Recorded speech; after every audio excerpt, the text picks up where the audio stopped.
Assalamualaikum warahmatullahi wabarakatuh. Seperti biasa, bagaimana kabarnya anak-anak semua? Insya Allah selalu dalam keadaan sehat, semangat, dan baik-baik saja.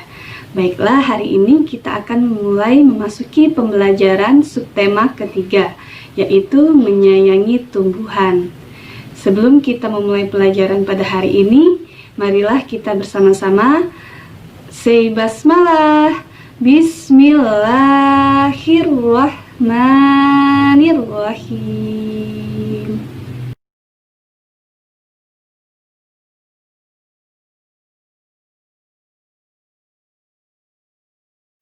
Baiklah, langsung saja kita mulai pelajaran pertama, yaitu wawancara. Pada tema 1 kemarin, kita telah belajar tentang wawancara. Ayo, siapa yang masih ingat apa itu wawancara?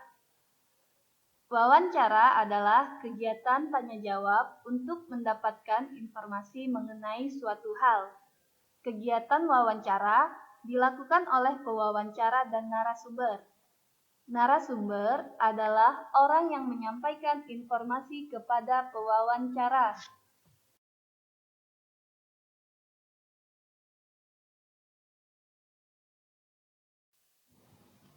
Sebelum melakukan wawancara, pewawancara sebaiknya membuat daftar pertanyaan. Pertanyaan yang disiapkan biasanya menggunakan kata tanya apa, di mana, kapan, siapa, mengapa, dan bagaimana. Masih ingat apa singkatannya kemarin? Ya, yaitu Adi Simba. Berikut ini merupakan fungsi dari setiap kata tanya tersebut. Yang pertama, apa? Digunakan untuk menanyakan penjelasan mengenai suatu hal atau benda. Yang kedua, siapa? Digunakan untuk menanyakan nama orang, jabatan, atau pekerjaan. Yang ketiga, kapan? Digunakan untuk menanyakan waktu. Yang keempat, di mana? Digunakan untuk menanyakan tempat. Yang kelima, mengapa? Digunakan untuk menanyakan alasan atau sebab. Dan yang terakhir, bagaimana? Digunakan untuk menanyakan cara atau proses, penjelasan ciri-ciri atau sifat tokoh. Nah, jadi sebelum melakukan wawancara, kita perlu menyiapkan daftar-daftar pertanyaan yang memuat kata-kata tanya tersebut. Selanjutnya, kita akan belajar tentang garis bilangan. Pada kelas 2, tentu Ananda sudah belajar tentang garis bilangan. Di sini adalah garis bilangannya. Nah, jadi ada garis, terus di bawahnya ada angka-angka. Itulah yang disebut dengan garis bilangan. Pada garis bilangan ini dimulai biasanya dari angka 0 dan berurutan dari angka 1, 2, 3 dan seterusnya. Semakin ke kanan, ke arah kanan ke sini, nah panahnya semakin ke kanan, angkanya akan semakin besar. Kita lihat 0, 1, 2, 3, 4, 5, 6, 7, 8, 9, 10, 11, 12 dan seterusnya semakin besar. Sedangkan kalau ke kiri, maka angkanya semakin kecil. Di sini Ibu jelaskan ada keterangan arah panah ke kanan.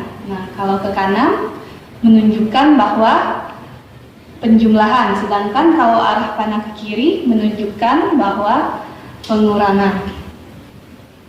Baiklah, langsung saja kita mengerjakan soal penjumlahan melalui garis bilangan. Di sini ada contoh soalnya.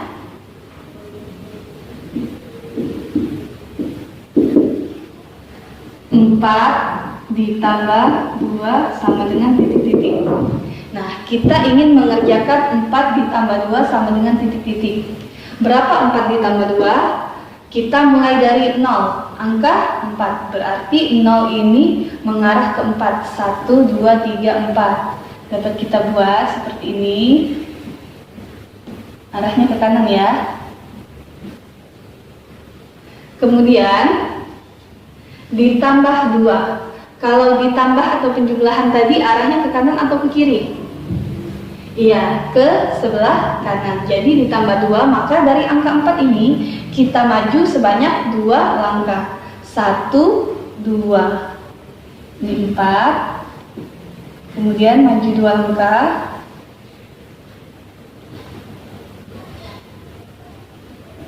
Ditambah 2. Maka inilah hasilnya, yaitu sama dengan 6. 4 ditambah 2 sama dengan 6. Sampai di sini dapat dimengerti? Insya Allah dapat dimengerti. Kemudian kita kerjakan contoh yang lain ya. Kita hapus dulu. Misalnya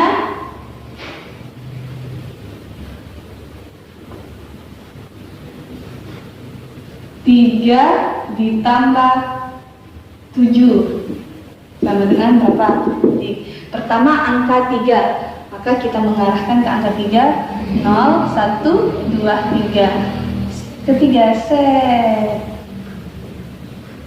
Ditambah berarti panahnya ke kanan atau ke kiri? Ya, ke arah kanan. Ditambah 7, hitung dari 3 sebanyak 7. Dari 3 ya. 1, 2, 3, 4, 5, 6, dan 7. Kita buat panahnya. Ditambah 7, ini 3, tambah 7, 1, 2, 3, 4, 5, 6, 7. Hasilnya adalah 10.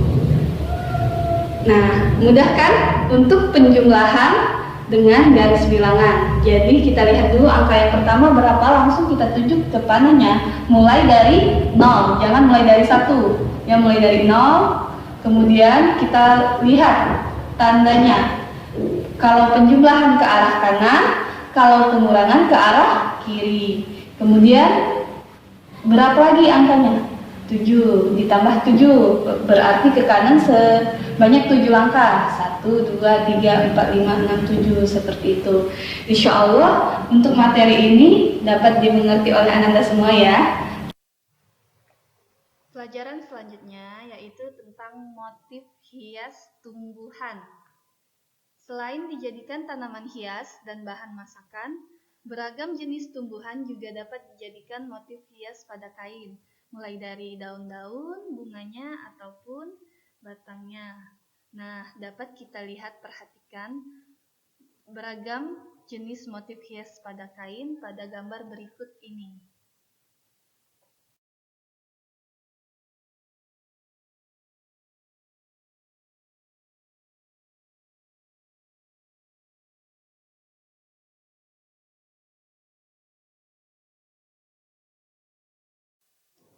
Agar motif hias tampak lebih indah, hal yang harus kita perhatikan adalah garis dan warna. Berbagai macam garis antara lain yaitu garis lengkung, garis bersilang, garis sejajar, garis zigzag, garis spiral, dan garis gelombang. Selanjutnya kita akan belajar tentang warna. Warna dapat membuat karya seni menjadi lebih menarik. Ada banyak warna di sekitar kita. Beberapa warna dapat dicampur dengan warna lain dan menghasilkan warna yang baru. Pada kesempatan kali ini kita akan belajar dua macam warna, yaitu warna primer dan warna sekunder. Warna primer merupakan warna pokok atau dasar. Terdapat 3 warna primer, yaitu merah, biru, dan kuning. Sedangkan warna sekunder adalah warna yang berasal dari pencampuran 2 warna primer. Terdapat 3 warna juga, yaitu pencampuran antara kuning dan merah menjadi oranye. Kemudian kuning dengan biru menjadi hijau.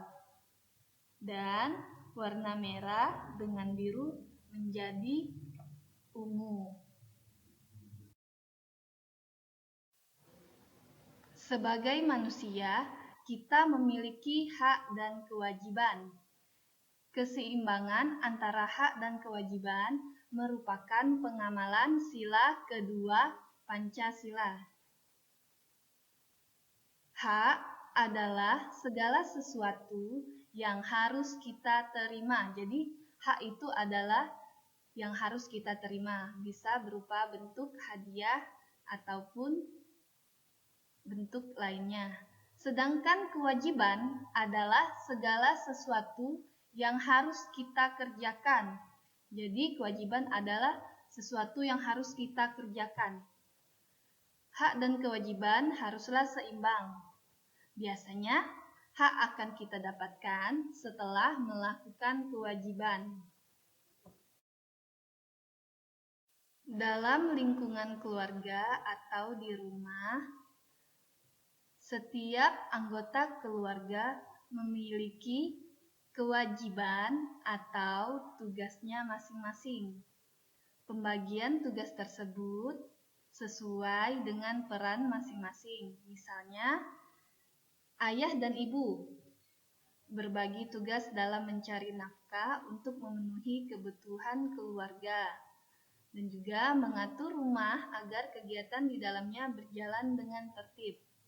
Sedangkan tugas anak di rumah yaitu belajar dengan tekun, membantu pekerjaan orang tua di rumah, menjaga kebersihan dan kerapian rumah. Dengan begitu, sebagai anak kita dapat meringankan tugas kedua orang tua kita. Nah, jadi itu tadi tugas anggota keluarga di rumah. Jadi mereka mempunyai perannya masing-masing. Selesai sudah pelajaran hari ini. Semoga dapat bermanfaat dan dapat dimengerti oleh Ananda semua.